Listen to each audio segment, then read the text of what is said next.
Türkmenistan'ın prezidenti saparında Türkmenmasi İran'da yaşayan Türkmenlerin vekilleri bilen dolaştı. Bir vaatlar ben size gelimde şu Lağıncık'tan Kızıletre'ye demir yolu siz bilen birliktirer niyadım. Birazcık yetişmedik. Gecem taraf otaylarını ettik. Kerjow, Kerki'ni ettik. Kadir Kutorya suyun. Onların bir 400 kilometre var. Ne deyip olsa tədinin başından şu yolun bu taraf bir yıl içinde. Demir yolumuz, kara yolumuz olsa, sağ takımları gitse, nev takımları gitse, benler Türkmen port bilen, Türkmen Masportu'nun arasında gemi katnap, arka öz yurdumuz yani iki yurtta da gelir yer şeritleridir inşallah. Hatemi Doğan'ın bilen onu alaşıklarımız var. Yakınlarda ne deyip olsa Oktabr'ın 20'sine 8 yıl karıştırılımı da barar. Şonda ne deyip olsa bunun bilen şu 21. asırda katnaşıklarımızın adam katnaşıkları, mal katnaşıkları, akıl katnaşıkları, medeniyet katnaşıkları, din katnaşıkları hemmesini eder. Yani hiç ödümüdem. Bunların içine koşulmaz, bunların bir de koşulanak. Kudaya şükür. Komşu Allah veriyor. Türkmenler aydı ya, yer almakan komşuyun alıyor. Komşuyun bir tarihte adamda at dörel veriyor. Şu halk kadim halk, Türkmen halkı kadim halk.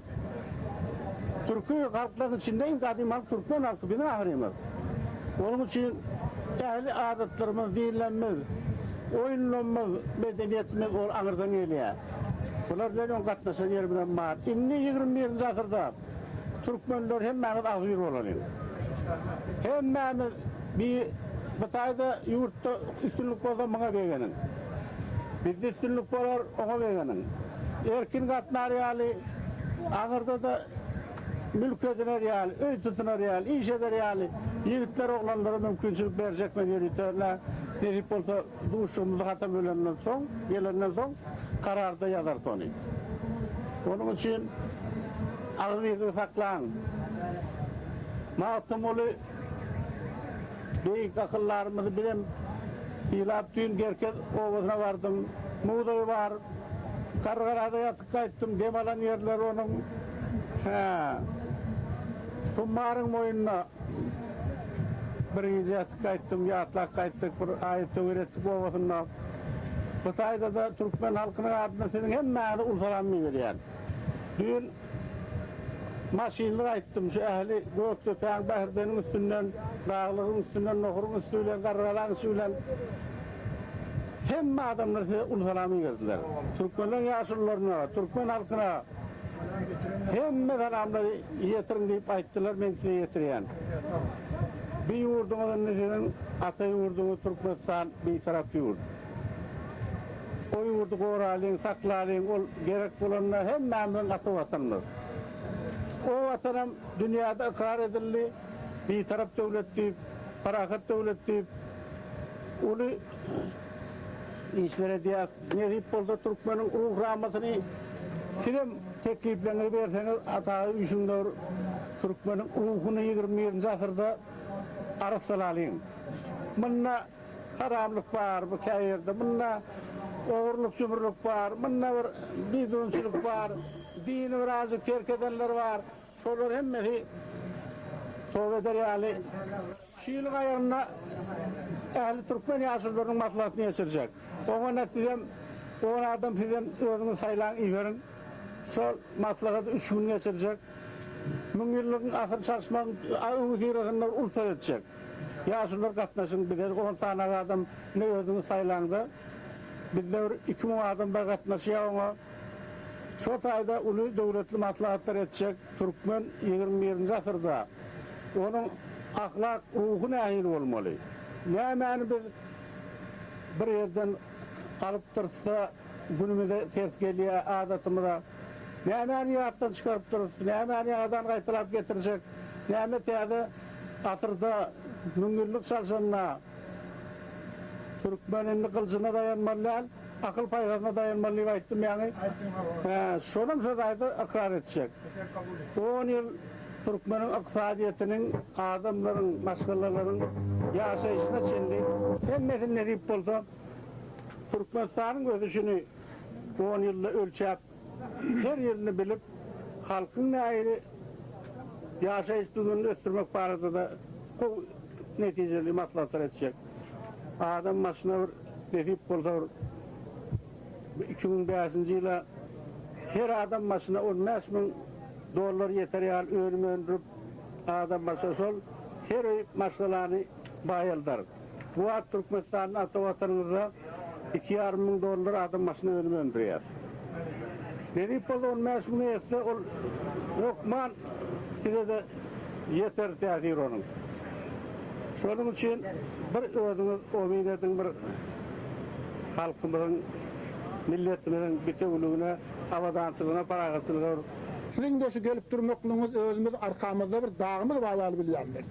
Doğru diýersiň. Hawa, hemmäňiz bilýäňizmi şunu? Hudaý Taala hemmämize tawfik bersin. Hudaý Taala hemmämize agdy birlik bersin.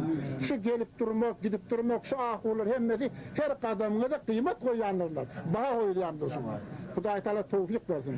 Indi men sözümi tamam edip bir dua edeýin. İnşallah hemmämiz şuna amin diýelim. Şu agdy birlik, hususan biziň rahberimiz, Magam Muazzam rahberi, wuzaralar, döwletler hemmesi Hudaý Taala hemmäňiz agdyňyz borup, biziň Türkmenistan döwletlerimizden reisi cumhuriyeti bilen, başlygy bilen, wezirler, wekiller bilen tamam millet itaat edip, sana boyun eğip, hemmämiz dogry ýoly, hem dünýä hem ahirete barmaklara tawfik bersin diýip dua etsin. Biziň dinimizde, adatymyzda, resmide hiç işgal ýok. İnşallah biz umyt edýäs, iki Türkmenistan bilen Cumhur İslam bir ýurt taýip edýär. Biziň bir-birimize mihmanam diýmäli, öz ýurdumyza geldik taýip edýär. Allahumme salli ala seyyidina Muhammed. Allahümme ensur men nasaraddin. Allahümme ensur men nasaraddin. Allahümme ensur men nasaraddin. Waqtul men khadalal muslimin.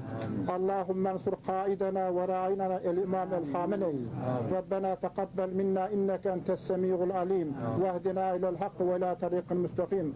Allahümme ellif beyne cemi'il muslimin. Allahümme ellif beyne cemi'il muslimin. Rabbena taqabbal minna innaka entes semi'ul alim. Wahdina ilal haqq ve la tariqil mustaqim. Birahmetike ya صلوات اللهم صل.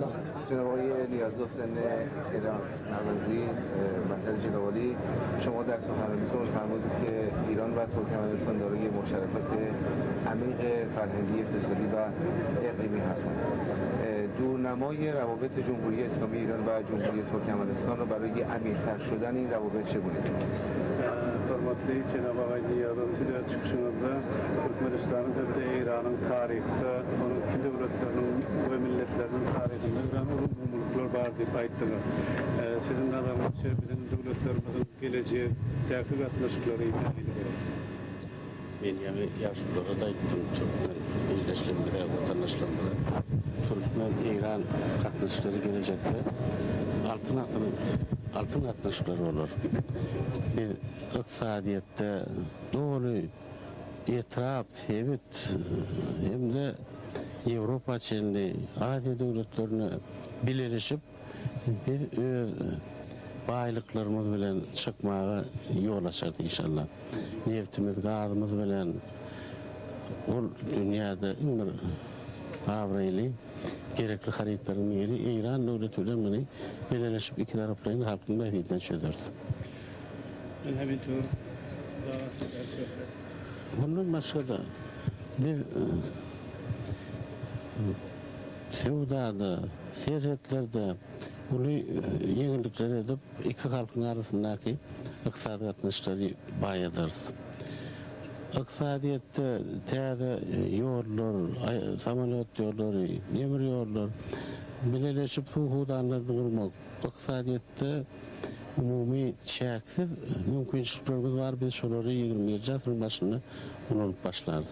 Siyasatta da bizim dinimiz var, Hudayımız var, Kur'an'ımız var, Peygamberimiz var. Onun için bunda da bizim davamız yok. Her kim, her devlet işine, içerideki işlerine koşulman, medeni katnaşıkları, tarihi katnaşıkları, ilmi katnaşıkları götürürler.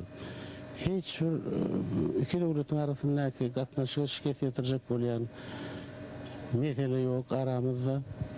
Serhedimiz dostluk, doğruluk serhedine olup dünyada nasıl olur deyip doğru ona niyaz.